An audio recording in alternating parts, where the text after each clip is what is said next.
Karaniwan na ang kwento ng kadakilaan ng mga ina. Pero ang anak na 12 anyos lang na siyang nag-aalaga sa kanyang inang may sakit, yon ang bibihira. Si John Mark, hindi raw mariringgan ng kahit na anong reklamo, kahit araw-araw pang naglalakad papuntang eskwela.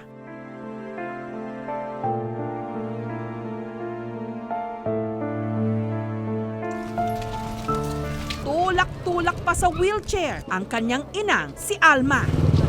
12 anyos lang si John Mark, pero nakaatang na sa kanya ang solong responsibilidad para alalayan at asikasuhin ang kanyang ina. Si Alma kasi may kondisyon na siyang dahilan kaya hirap siyang makakilos. Madalas daw kasing manghina ang katawan ni Alma kaya hirap sa paglalakad. Hindi rin daw nito mapigilan ang panginginig ng kanyang ulo. Hirap na po ako. Parang binabanat yung ugat sa ulo ko. Pag naglalakad ko, masakit ang mga ano ko dito. Bago pumasok ng eskwela, hinihilamusan muna niya ang kanyang ina.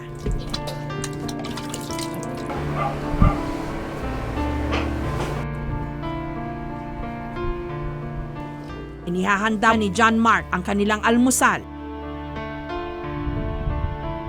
Madalas daw silang umaasa sa kanilang mga kapitbahay para may pang-ulam.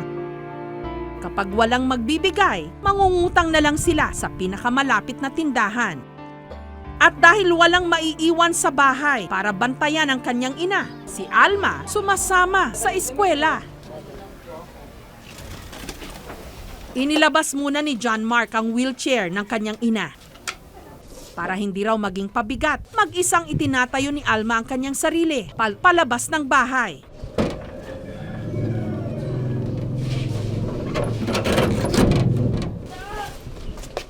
Nahihirapan po din ako maglakad mula doon sa amin hanggang palabas. Pinipilit mo talaga ako? Pinipilit ko po. Minsan po, natatakot din po ako madulas dyan.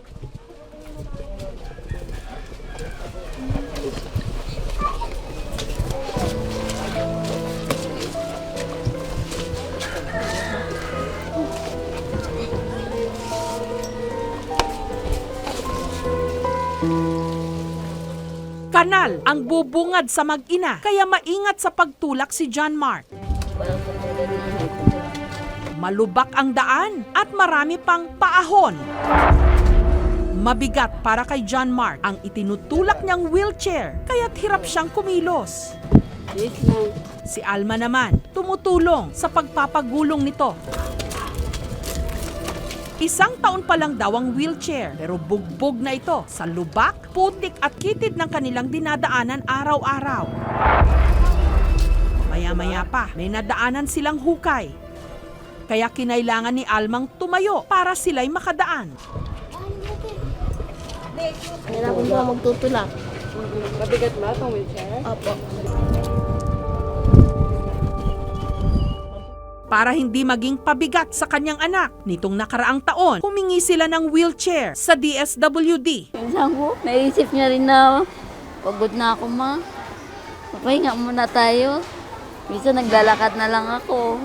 Pag medyo paangat na siya, bumababa na ako, naglalakad na ako. Naawa ako sa bata na yun eh. Matapos ang kalahating oras na lakaran, iiwanan muna ni John Mark si Alma sa labas ng kantin, kung saan 6 na oras itong maghihintay.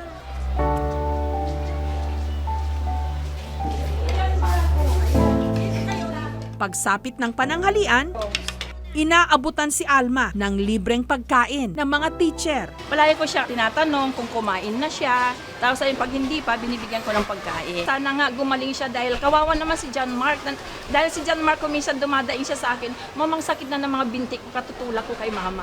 Ang sabi ko kay John Mark, mahalin mo yung mama mo dahil kayo lang dalawa na ang magkasama. Grade 5 na ngayon si John Mark. Pangarap daw niya maging doktor. Para magagalingan ko po si mama. Ma, sana gumaling ka na. Gusto ko sana bumalik sa dati mong tayo. Gusto ko lang yan, makatapos lang siya sa kolehiyo. Hanggang kaya kong paralin ka.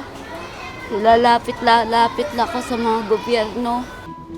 Dalangin ni John Mark, matigil na ang pambubuli sa kanyang ina. Minsan po, umiiyak po siya tuwing nagbabato po sa kanya. Meron nandun si mama maglaban, pero hindi niya nakaya.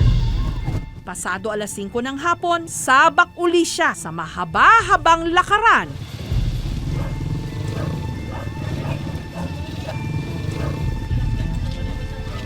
At tulakan.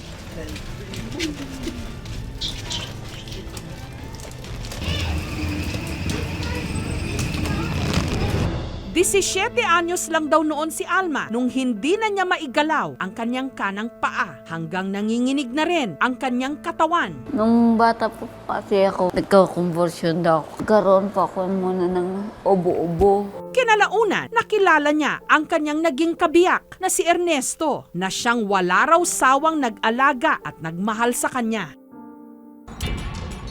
Na-dengue po kasi siya eh. Tapos hindi ko naagapan dahil sa pinansyal. Wala akong malalapitan. Masaya sana ako kung may papa ako eh. Yun, wala na. Wala na si papa. Hindi ko tuloy nakita yung tsura niya. Dahil nasa Iloilo ang karamihan sa kanilang mga kamag-anak, mag-isang itinataguyod ni Alma si John Mark dito sa Maynila. Sa ngayon, sa pagtitinda ng collectible items, binubuhay ni Alma ang kanyang anak. Kapag walang benta, nanlilimos sila. Lumalapit ako kung saan. Para lang mabuhay ko lang yung anak ko. Kahingi ako ng mga panggatas niya.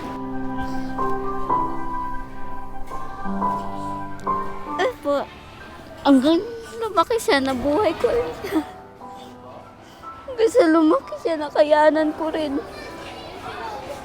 Hindi na rin daw nakakainom ng gamot si Alma, kaya lalo lang lumalala ang kanyang kondisyon. Ito po kami nagpapasalamat sa iyo, Panginoon, sa aming pangangailangan. Saka po, Panginoon, sana po inihiling ko po sa inyo na hindi niyo po kami pababayaan lagi ng anak ko. Sinamahan ng aming team si Alma sa isang neurologist. Ayon kay Dr. Cecil Mata, ang sakit ni Alma, movement disorder o abnormal at hindi makontrol na pagkilos ng kanyang katawan. Pwede na post-infection, pwede dahil rin sa nag-seizure siya ng bata, pwede rin dahil sa metabolic at genetic.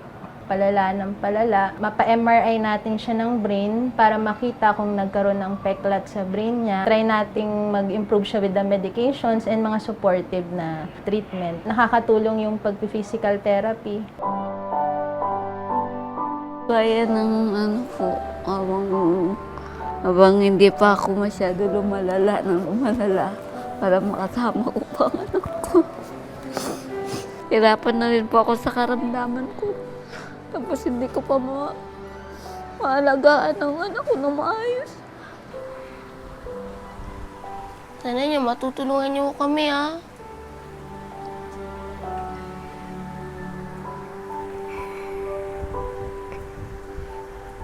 Alam ko sa inyo mga tao, salamat na lang.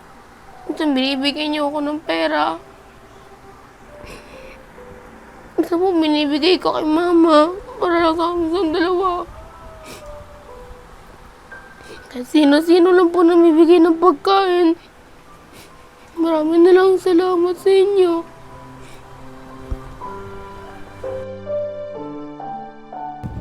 Kinabukasan, balik muli sa dating gawi ang mag-ina.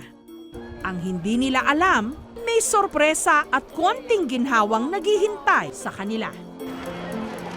Hi, John Mark! Ang lahat ng ito ay para sa iyo mula sa kapuso mo, Jessica Soho. Hello, John Mark, Ate Alma. Sa ngalan ng Young Achievers School of Caloocan, ginagawad ko sa iyo ang certificate na ito ng full scholarship. Libreng pag-aaral mula grade 7 hanggang grade 12. Kalakip din ito ang libreng uniform, libro, at iba pang school materials na magagamit mo sa iyong pag-aaral. Salamat po, thank you, Lord. Nakuha. Sorry sa anak po. Nagpapasalamat sa iyo, buti. Pinitsaran mo kami tuwing naglalakad kami. Wala yan, malit na bagay. Meron po kami ibibigay ng bicycle po. John Mark, ito po yung bisikleta na handog namin sa inyo. Ang araw-araw na magagamit niyo.